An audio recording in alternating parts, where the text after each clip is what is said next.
नमस्कार दोस्तों, मैं योगेंद्र मिश्रा आपका अपने चैनल पर स्वागत करता हूं।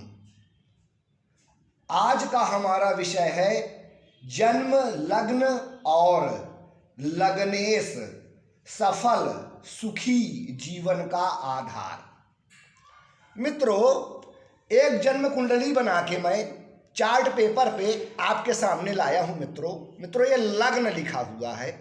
जो लग्न होता है वो हमारी कुंडली का पहला भाव होता है। लग्न को पहला भाव माना जाता है। ये दूसरा भाव होता है, ये तीसरा भाव होता है, ये चौथा भाव होता है, ये पांचवा भाव होता है, ये छठा भाव होता है, ये सातवां भाव होता है, ये आठवां भाव होता है, ये नौवां भाव होता है, ये 10वां भाव होता है, ये 11वां भाव होता है और आपका ये 12वां भाव। तो जन्म कुंडली में 12 भाव होते हैं। पहला भाव, चौथा भाव, 7वां भाव और 10वां भाव, ये केंद्र के भाव हो गए। पहले भाव को केंद्र का भाव कहा जाता है, चौथे भाव को केंद्र का भाव कहा जाता है, 7वें भाव को केंद्र का भाव कहा जाता है और 10वें भाव को केंद्र का भाव कहा जाता है। 5वें भाव को त्रिकोण का भाव कहा जाता है और 9वें भाव को त्रिकोण का भाव कहा जाता है। तो 5वां भाव और 9वां भाव ये त्रिकोण के भाव हो गए, परम शुभ भाव। छठा भाव, 8वां भाव और 12वां भाव ये त्रिक भाव हो गए। छठा, 8वां और 12वां अशुभ भाव हो गए, बुरा रिजल्ट देने वाले भाव हो गए। मित्रों, तो आज जो चर्चा चल रही है मित्रों, वो हमारी जन्म लग्न और लग्नेश पे है। जन्म लग्न और लग्नेश सुखी जीवन का आधार। मित्रों, आज हमारी जो चर्चा हो रही है वो इसी विषय में हो रही है। हर किसी व्यक्ति का जन्म किसी न किसी लग्न में होता है। ये लग्न व्यक्ति के जीवन में महत्वपूर्ण होते हैं। जन्म कुंडली के पहले भाव को लग्न कहा जाता है। हर लग्न की कुछ अच्छाइयाँ होती हैं और कुछ बुराइयाँ। हर लग्न में मित्रों कुछ खूबियाँ होंगी और कुछ आपको कमियाँ मिलेंगी। लग्न हमारे व्यक्तित्व को बताता है कि हमारा व्यक्तित्व कैसा होगा। हमारी जो लग्न बनती है उसी के अनुसार हमारा स्वभाव होता है। मित्रों, जैसे हमारे जन्म कुंडली में 12 भाव होते हैं, उसी प्रकार जो है मित्रों 9 ग्रह हमारे होते हैं। तो जन्म कुंडली में 12 भाव होते हैं, तो ठीक उसी प्रकार 12 लग्न होती है और हर लग्न की कुछ खासियत और कुछ कमियां होती हैं। हमारी जो लग्न बनती है उसी के अनुसार हमारा स्वभाव होता है। लग्न के अनुसार ही व्यक्ति का स्वभाव, उसकी प्रकृति और उसकी बनावट होती है, उसका आकार, रूप, रंग। जन्म कुंडली में लग्न को सर्वाधिक शुभ माना जाता है। लग्न को जन्म कुंडली का आधार माना जाता है। लग्न कुंडली की आत्मा होती है, क्योंकि लग्न का मतलब होता है हम स्वयं, हमारा संपूर्ण शरीर। लग्न का मतलब होता है हम स्वयं, हमारा संपूर्ण शरीर। इसलिए लग्न जन्म कुंडली में सर्वाधिक महत्वपूर्ण होता है। लग्न के आधार पर ही व्यक्ति का जीवन निर्धारित होता है। जन्म कुंडली में विभिन्न पहलुओं तथा विभिन्न गणनाओं का आधार जन्म लग्न होता है। मित्रों, जन्म लग्न को ही आधार मान के हम जन्म कुंडली की गणना करते हैं। किसी भी व्यक्ति के जन्म के समय पूर्वी क्षितिज पर जो राशि उदित होती है उसी को लग्न कहते हैं। लग्न के स्वामी को लग्नेश कहते हैं। लग्न और लग्नेश में कुंडली की आधी शक्ति होती है। लग्न और लग्नेश का पीड़ित होना कमजोर होना हमारे जीवन में संघर्ष को दिखाता है, क्योंकि लग्न का कमजोर होना यानी कि हमारा कमजोर होना। हम कमजोर होंगे तो हमारे अंदर सामर्थ्य नहीं होगा, शक्ति नहीं होगी हमारे अंदर अगर लग्न हमारा कमजोर हो जाएगा, लग्न हमारा पीड़ित हो जाएगा। हमारे संघर्ष करने की क्षमता नहीं होगी हमारे अंदर, क्योंकि हमारा लग्न कमजोर हो गया तो हम कमजोर हो गए। लग्न का मतलब होता है हम स्वयं, हमारा संपूर्ण शरीर। तो जब लग्न कमजोर हो गया तो हमारी शरीर कमजोर हो गई, हमारा सामर्थ्य कमजोर हो गया। तो इसलिए सफल जीवन जीने के लिए लग्न और लग्नेश का बलि होना अत्यंत आवश्यक होता है। अगर हमारा लग्नेश मजबूत होगा तो हमारा स्वास्थ्य अच्छा रहेगा, हमारे अंदर तेज होगा। लग्न का पूर्ण बलि होना व्यक्ति के उन्नति के लिए अत्यंत आवश्यक होता है। लग्न व लग्नेश के बलवान होने पर कुंडली के कई दोष अपने आप समाप्त हो जाते हैं। मित्रों, इतना बड़ा जो है ये योग होता है। लग्न और लग्नेश के बलवान होने पर कुंडली के कई दोष स्वतः समाप्त हो जाते हैं। लग्न के बलवान होने से व्यक्ति को आयु, स्वास्थ्य, सुख व धन की प्राप्ति होती है।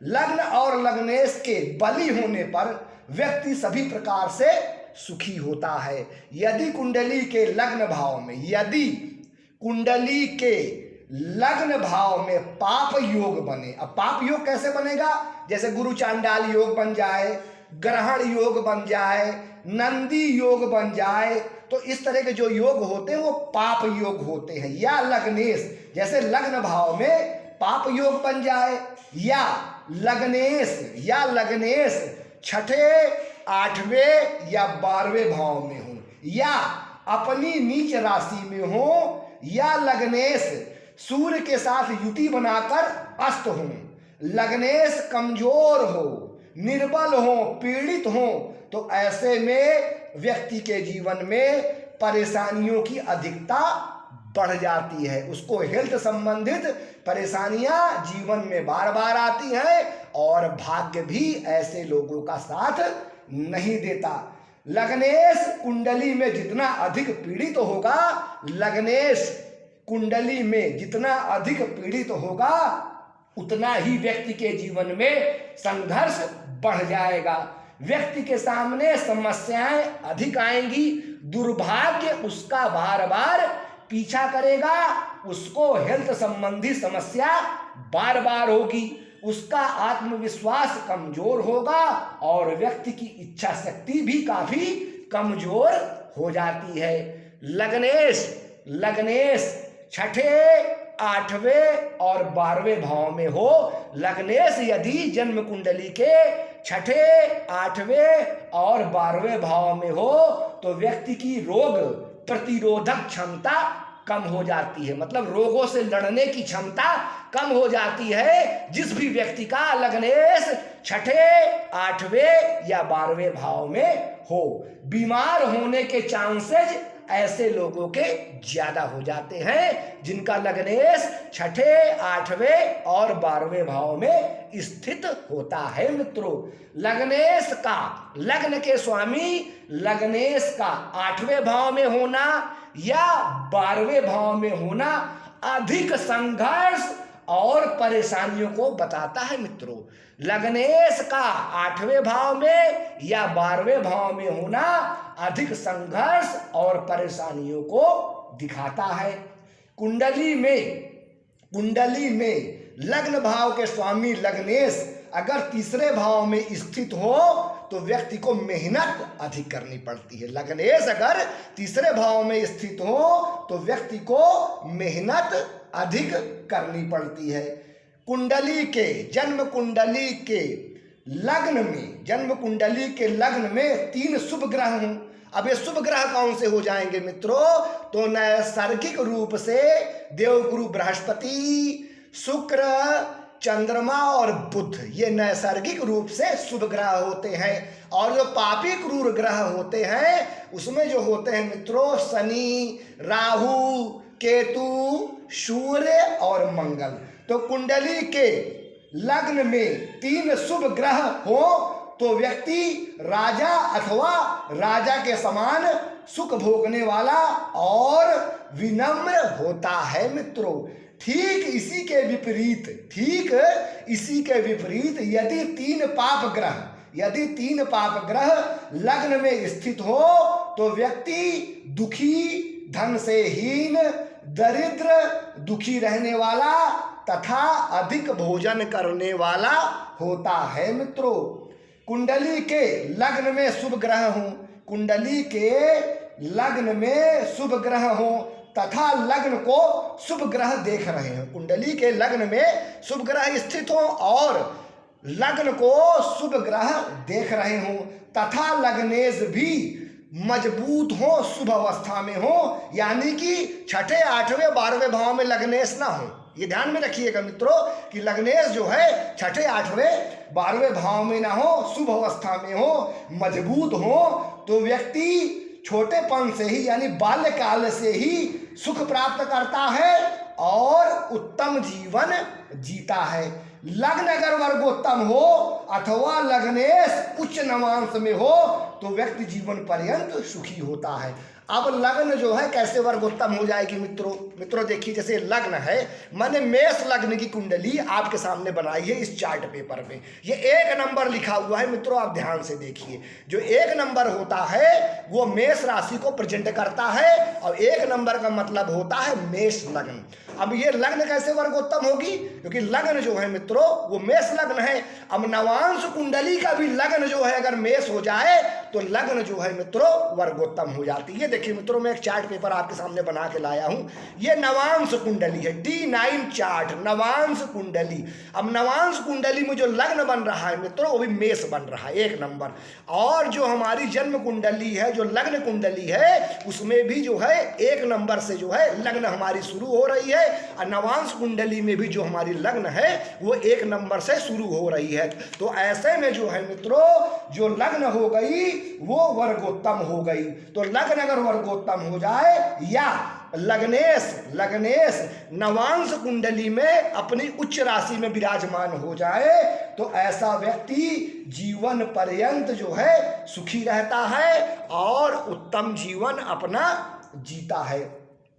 जन्म कुंडली में लग्न का स्वामी लग्नेश, जन्म कुंडली में लग्न का स्वामी लग्नेश अपनी ही राशि में हो, लग्नेश अपनी ही राशि में हो या अपनी उच्च राशि में हो या मित्र की राशि में हो। जन्म कुंडली में लग्नेश अपनी स्वराशि में हो या अपनी मित्र की राशि में हो या अपनी उच्च राशि में हो, तथा नवमांश कुंडली में भी वो अपनी उच्च राशि में हो यानी कि उच्च नवांश में हो, तो व्यक्ति को सांसारिक सुख भरपूर मात्रा में मिलता है। मतलब कि व्यक्ति का स्वास्थ्य सदा अच्छा रहता है, उसकी हेल्थ सदैव अच्छी रहती है। और यदि लग्नेश, अब ध्यान दीजिएगा मित्रों, और यदि लग्नेश त्रिक भाव यानी 6ठे, 8वें और 12वें भाव में हो और मारक ग्रहों से युति बनाकर बैठा हो यानी मारक ग्रहों के प्रभाव में हो और लग्न में भी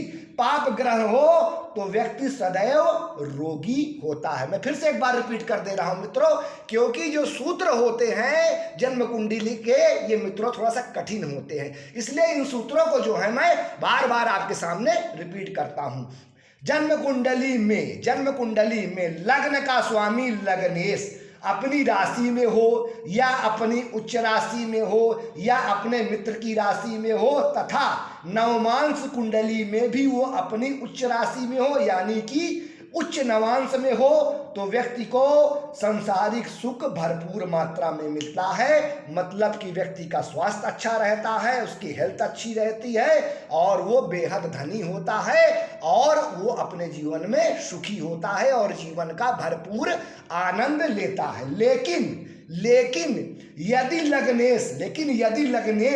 लग्नेश अगर छठे भाव लग्नेश अगर छठे भाव, आठवें भाव और 12वें भाव में, त्रिक भाव में हो और मारक ग्रहों, क्रूर पापी ग्रहों के प्रभाव में हो तो, और लग्न में भी पाप ग्रह बैठे हो तो व्यक्ति सदैव रोगी होता है और उसके जीवन में संघर्ष बहुत अधिक होता है, क्योंकि यहाँ पर लग्न भी पीड़ित हो गया और लग्नेश भी पीड़ित हो गया, क्योंकि लग्नेश छठे, आठवें, 12वें भाव में आ गया, पाप क्रूर ग्रहों के प्रभाव में आ गया और लग्न में भी पाप ग्रह बैठ गए, तो जो लग्नेश भी पीड़ित हो गया और लग्न भी पीड़ित हो गया तो जीवन में संघर्ष बहुत ज़्यादा बढ़ जाएगा और ज़्यादा संघर्ष हो जाएगा। ज़्यादा संघर्ष करने के बाद ही व्यक्ति जो है थोड़ी बहुत सफलता अपने जीवन में पाता है। ऐसे लोगों का स्वास्थ्य कभी भी अच्छा नहीं होता। लग्न के पीड़ित होने से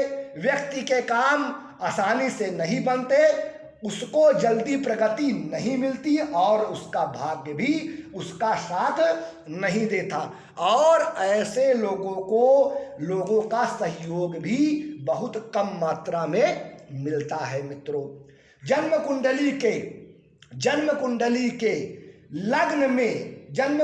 के लग्न में अथवा 7वें भाव में, जन्म कुंडली के लग्न में अथवा 7वें भाव में अथवा 9वें भाव या 10वें भाव में दो शुभ ग्रह स्थित हो। मैं फिर से रिपीट कर दे रहा हूं मित्रों, जन्म कुंडली के लग्न में अथवा 7वें भाव में अथवा 9वें भाव में या 10वें भाव में दो शुभ ग्रह स्थित हों तथा लग्न भाव के स्वामी लग्नेश उच्च राशि में होकर केंद्र में स्थित हो और देवगुरु बृहस्पति लग्नेश को देख रहे हो तो एक राजयोग का निर्माण हो जाता है। यह योग प्रसिद्धि प्रदान करने वाला होता है, लंबी उम्र देने वाला होता है।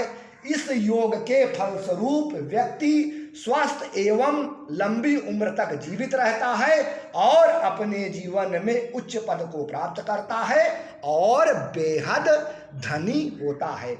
कुंडली के लग्न के, मित्रों आप लग्न देख रहे हैं, कुंडली के लग्न के दोनों ओर, अब लग्न के आगे शुभ ग्रह बैठ जाए और लग्न के पीछे शुभ ग्रह बैठ जाए, यानी 12वें भाव में और दूसरे भाव में शुभ ग्रह बैठे हो, लग्न के दोनों ओर शुभ ग्रह बैठ जाए तो शुभ कर्तरी योग का निर्माण हो जाता है। यह योग व्यक्ति को तेजस्वी, स्वस्थ, धनी और सुखी बनाता है और ऐसे लोग जीवन पर्यंत जो है सुखी रहते हैं।